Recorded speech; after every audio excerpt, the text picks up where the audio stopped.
Hello everyone, welcome back to Season Cuisine. Today we're making this classic fish and chips, and we're also making homemade tartar sauce. If you want to see how to make this easy recipe, keep on watching.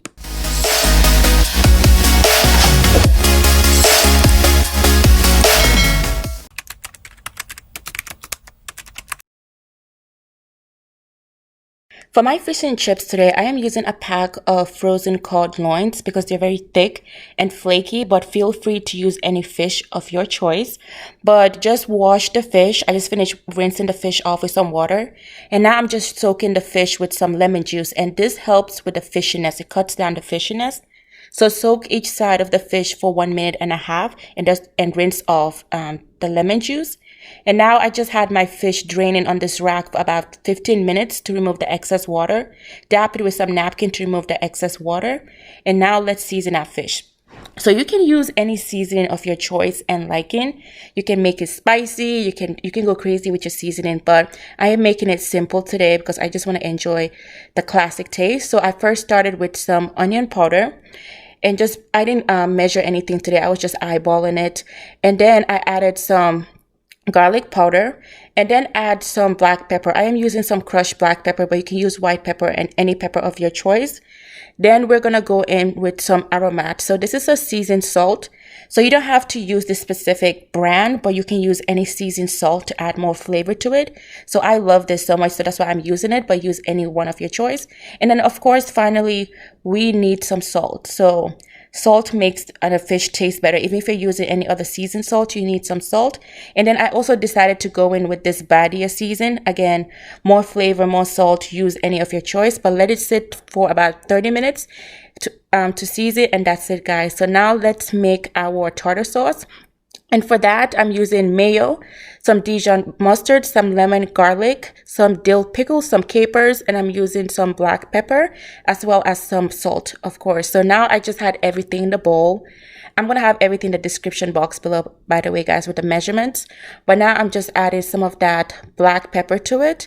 And this is not a coarse black pepper. It's the very fine one. And then I'm just adding a little bit of salt.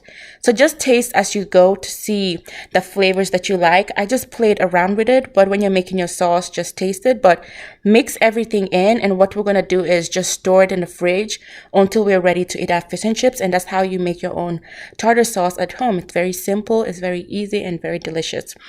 So while our fish is still like sitting down, we want the flavors to go in, I'm going to start frying my fries.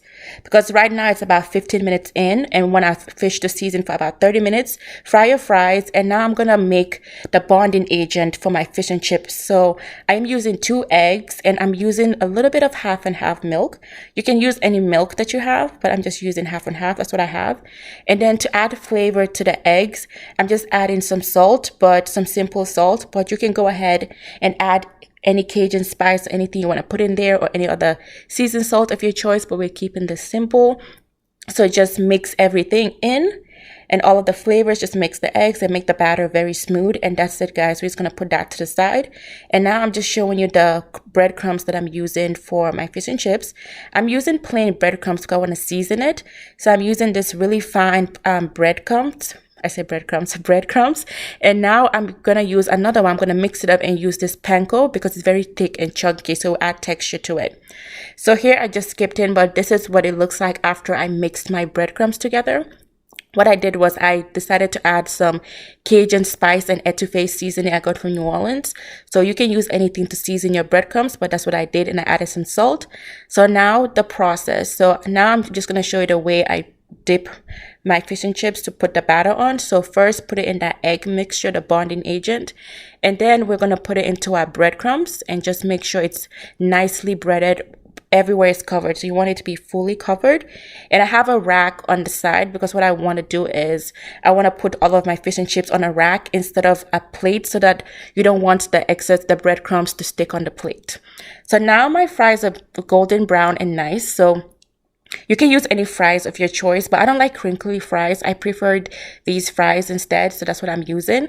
So took the fries out, and now it's time to fry our fish. This is just the first batch that I made, so just fried on medium heat, and we're just gonna fry the fish until it is golden brown, until it looks really nice. So I'll show you how I had my fish.